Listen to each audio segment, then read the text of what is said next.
Bonjour, est-ce qu'il faut absolument que vous ayez un carré de chocolat à la fin de votre repas? Est-ce que vous êtes de mauvaise humeur quand vous n'avez pas eu votre premier café du jour? Quand on parle de dépendance, on pense toujours à une faible partie de la population qui a de gros problèmes. Mais est-ce qu'on n'est pas tous plus ou moins concernés? Alors quand commence la dépendance? Qui est concerné? Quand cela devient-il vraiment dangereux? Nous sommes allés voir des spécialistes, mais également des personnes en situation de dépendance. Et vous verrez que le bilan est plutôt contrasté. Comme vous allez le voir, nous avons beaucoup de chiffres concernant la dépendance, mais la manière de s'en sortir est moins évidente. Pour mieux comprendre tout ça, nous avons essayé de trouver les mécanismes qui rendent les personnes dépendantes pour mieux y faire face. Mais avant tout, quand je vous dis dépendance, vous pensez certainement à ça. Santé.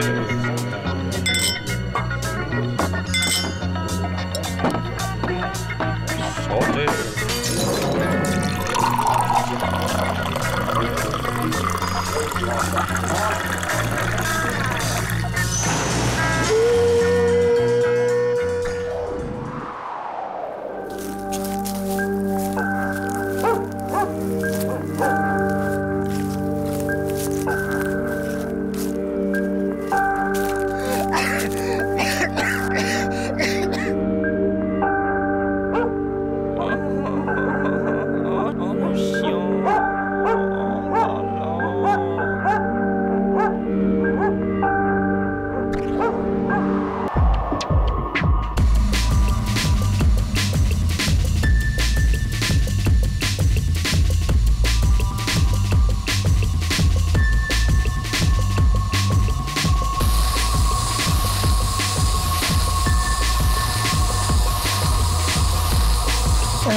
Oh la tête.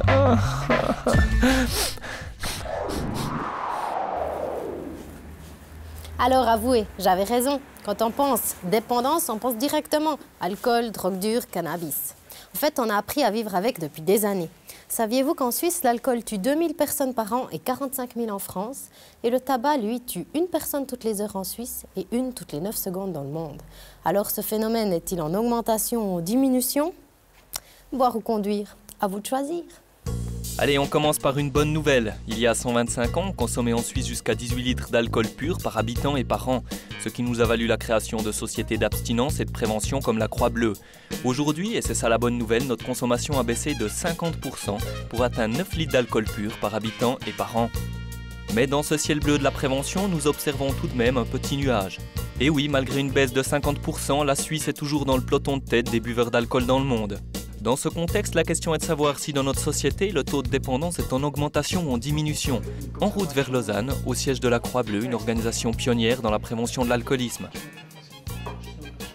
Le nombre de personnes dépendantes est en augmentation. On dit qu'il y a toujours entre 8 à 10% de la population qui a un problème de dépendance. Ça peut être dépendance au jeu, ça peut être dépendance aux médicaments, ça peut être dépendance au sexe, ça peut être dépendance à l'alcool, dépendance à d'autres produits. Quand on parle de problèmes de dépendance, on dit que 5% de la population sont dépendants de l'alcool. Donc en Suisse, ça veut dire 350 000 personnes, puisque nous sommes 7 millions, 350 000 personnes qui sont dépendantes de l'alcool.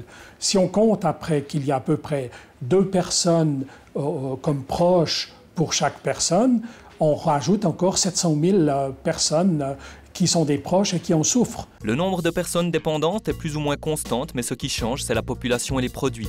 Le nombre d'états d'ivresse chez les adolescents de 13 à 15 ans a triplé en 1986 et 1998. La consommation d'alcool fort a presque doublé de 1999 à 2001. Et aujourd'hui, si vous regardez les nouvelles consommations, dans un monde individualiste, elles sont toutes devenues des consommations individualistes. Toutes ces nouvelles boissons sont soit dans des boîtes, soit dans des petites bouteilles, et vous voyez chaque jeune avec sa boîte ou sa bouteille ou son verre, mais vous ne voyez plus de consommation de groupe. Ces changements d'habitude de consommation ne touchent pas que l'alcool, mais également d'autres substances. La consommation de cigarettes a doublé ces 10 dernières années, auprès des 13-15 ans en Suisse. Maintenant, la moitié des 16-20 ans est composée de fumeurs réguliers. La consommation de cannabis a également doublé ces 10 dernières années. Selon les chiffres de 2002, plus de 50% des jeunes âgés de 20 ans ont déjà consommé du cannabis et 25% sont des consommateurs réguliers. La consommation de cocaïne a aussi doublé ces 10 dernières années en Suisse, mais restons positifs car c'est statistiquement seulement à partir de 18 ans que les jeunes font leurs premières expériences avec les drogues dures. Les boissons avec alcool doivent être séparées des boissons sans alcool. On n'a pas le droit de vendre des boissons avec alcool à des jeunes de moins de 16 ans. Il n'y a que dans le canton du Tessin où on a appliqué la loi et où on a dit celui qui ne respecte pas la loi paye et la personne qui a une patente a une responsabilité. Donc on a une responsabilité aussi au niveau politique. On le constate de nos jours, les jeunes ont l'air de beaucoup s'amuser, surtout avec l'alcool et le cannabis. Mais bon, heureusement, il ne faut pas généraliser. Tous ne sont pas en danger. Mais alors, pourquoi certains deviennent-ils dépendants et d'autres pas? Y a-t-il des situations qui poussent à ça ou encore une solution pour être à l'abri? Nous allons tout de suite voir ça. Ah, au fait, vous aimez les chevaux? Parce que Bertrand Nussbaumer, le directeur de Pontareuse, une fondation qui aide les jeunes à se sortir de la dépendance, nous a reçus dans son écurie. On associe souvent la dépendance à la consommation d'un produit. Eh bien, c'est faire fausse route, puisque les spécialistes définissent la dépendance comme la rencontre non pas d'un, mais de 3 paramètres. Un produit, bien évidemment, mais aussi un individu et une situation. Alors, comment se passe la rencontre de ces 3 paramètres et peut-on la prévoir? Je crois que c'est important de dire que jamais quelqu'un n'a choisi de devenir dépendant. Les dépendants sont des pièges. Si on consomme ces produits-là, c'est bien parce que ça nous apporte un plus, on se sent mieux, ça nous apporte un bien-être individuel ou social, ça nous favorise notre intégration auprès d'autres personnes. Donc il y a toute une dynamique de bien-être, je dirais, liée aux produits. Et jamais quelqu'un ne choisit de devenir dépendant parce que ça lui ferait du tort. Le piège, c'est qu'on le remarque toujours trop tard. Donc c'est seulement quand on est devenu dépendant qu'on se rend compte qu'on a perdu cette liberté de consommer ou de ne pas consommer. Donc il y a bien un seuil quelque part de notre organisme, mais on est tous différents face à ces produits. Donc le seuil, il n'y a pas un seuil fixe de tolérance ou une dose qu'on pourrait prendre sans risque, mais c'est bien la réaction individuelle à ces produits qui vont faire qu'on viendra un jour dépendant ou pas. On sait que certains produits comme l'héroïne provoquent une dépendance physique avec de très faibles consommations, une très faible fréquence de consommation. On parle de 3 consommations suffisantes pour entraîner une dépendance. On sait par contre qu'au niveau du cannabis, au niveau de l'alcool, on peut consommer relativement longtemps sans que la dépendance s'installe.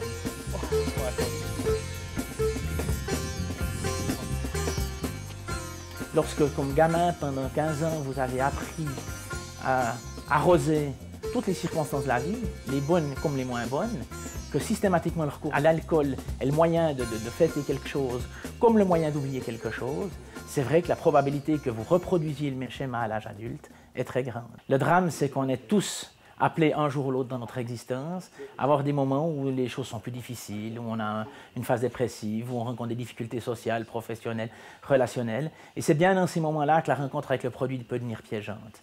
Et à partir de là, je crois qu'on peut dire que personne n'est à l'abri d'une dépendance. Pas facile de se rendre compte lorsqu'on est pris au piège de la dépendance, et encore plus difficile d'en parler. C'est ce qu'ont accepté de faire pour nous 2 jeunes qui voient enfin le bout du tunnel. Ils ont choisi de suivre une thérapie à la fondation Goéland, où travaille Bertrand Nussbaumer. Comment est-ce que vous êtes tombé dans la dépendance? Sous l'influence d'amis, et puis à l'aide de la musique, parce que je suis un musicien, et puis que ça fait quelques années que je pratique la musique, et puis à ce niveau-là, c'est vrai qu'on est sous l'influence de produits, quoi.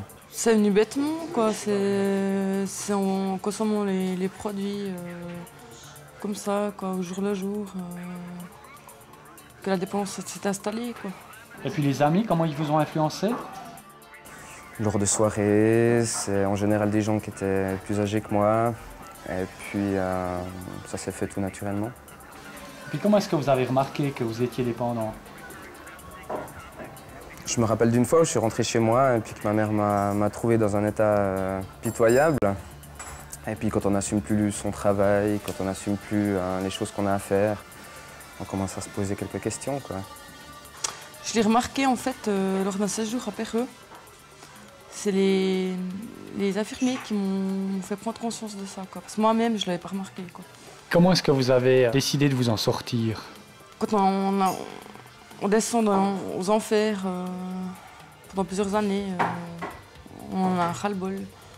Puis on se dit maintenant, on va faire quelque chose, quoi. Est-ce que c'est difficile de sortir de la dépendance?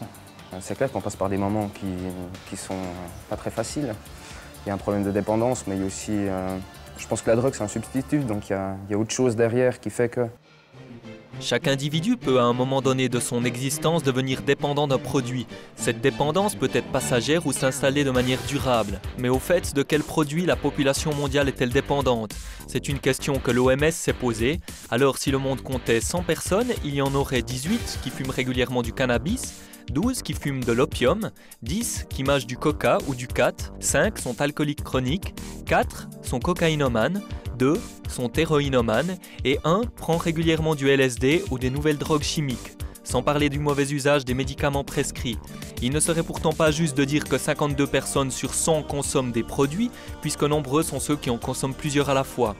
Pour comprendre ce que cela représente, sachez que la production annuelle minimale dans le monde est de 5 000 tonnes d'opium, 210 000 tonnes de feuilles de coca, 55 000 tonnes de marijuana, 1600 tonnes de hashish. Devant le constat de ce tableau des produits consommés dans le monde, les professionnels nous exhortent à ne pas baisser les bras et à ne pas faire de la dépendance un tabou. Je crois qu'on n'a pas le droit de se taire quand on a l'impression que quelqu'un va mal.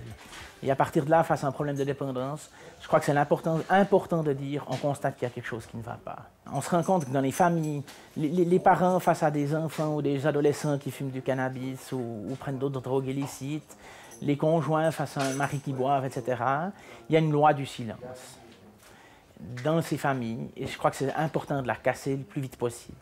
Et je crois qu'un simplement dire je constate que ça ne va pas, et d'essayer d'offrir une plateforme où on peut en parler, c'est déjà un gain. La dépendance a aussi un prix médical. Prenons le cas des accidents de la route. En l'an 2000, il y a eu 6 851 accidents de la route dus à la consommation d'alcool qui ont fait 3 167 blessés et 114 morts, représentant 20% des accidents mortels sur la route. En France, les accidents mortels dus à l'alcool représentent 34% du total des accidents mortels. Ce chemin de la dépendance semble bien pernicieux et rempli de pièges. Mais à quoi ressemble celui de la délivrance? Je crois qu'il est important d'insister pour dire qu'on ne sort pas d'une dépendance du jour au lendemain. C'est généralement un long chemin qui est celui de retrouver la liberté.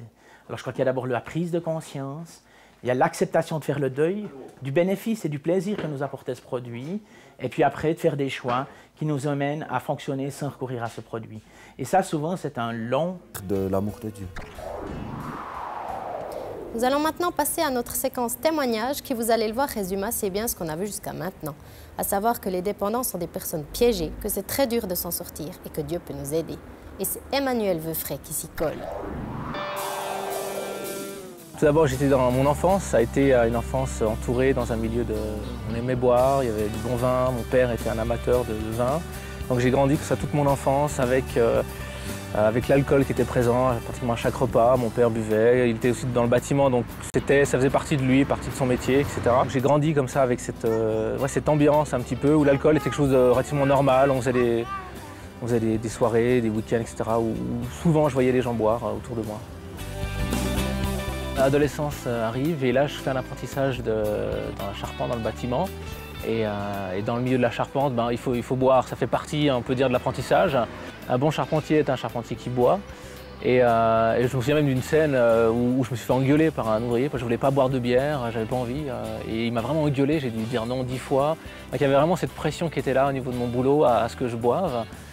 Voilà, il y a une ambiance qui est là et puis ça m'a forgé, ça continue à forger en moi cette idée que l'alcool au fond c'est sympa, l'alcool on rigole, l'alcool c'est un bon truc. Et un peu plus tard, avec mon grand frère, là, on a créé une société. J'avais 21 ans et il commençait à avoir beaucoup de soucis, des responsabilités. Hein. Et là, le souci, l'ambiance du chantier, puis aussi l'exemple de mon frangin, un petit peu tout cumulé ensemble, ont fait que je me suis vraiment mis à boire un peu plus. Et dans cette période-là, j'ai eu un accident dans mon travail. Un accident, je me suis coupé 2 doigts de la main sur une machine. Et là, ça a été pour moi comme un... Bon, je me suis senti un peu stoppé, ça m'a arrêté, j'ai dû me remettre en question. J'ai un peu crié à Dieu, j'ai dit mais bon, qu'est-ce qui se passe, pourquoi? Il y avait des interrogations et là j'ai quelque part fait une première démarche pour essayer de mieux vivre ma foi, mieux correspondre à ce que j'avais envie de vivre au fond de moi, mais j'étais un peu lié, dépendant de ces produits. Et j'ai fait une période d'abstinence par rapport à l'alcool pendant 6 mois pour le vin et 8 mois pour la bière. J'ai rien touché. Mais j'ai senti vraiment qu'il fallait que je fasse ce choix de dire maintenant j'arrête pour un temps donné. C'était pas défini, mais j'arrête parce qu'il faut que je travaille sur moi. Il faut qu'il y ait comme une guérison, quelque chose qui fasse que je sois apaisé à l'intérieur de moi. C'est quelque chose que je dois veiller, malgré mon statut de pasteur, malgré que je sois marié, etc. C'est pas quelque chose qui est bon voilà, maintenant c'est réglé. Il y a toujours une petite sonnette d'alarme qui s'allume de temps en temps. Et je crois que la foi, la prière et puis l'écoute, l'attention que j'ai pu avoir a été pour moi des clés pour m'en sortir. On arrive maintenant au terme de notre émission sur la dépendance et vous, chez vous, peut-être à la fin de votre plaque de chocolat ou de votre café. Ah, au fait, un dernier conseil pratique. Le meilleur moyen de savoir si on est dépendant d'un produit, c'est de s'en passer. Alors, bon courage et à bientôt.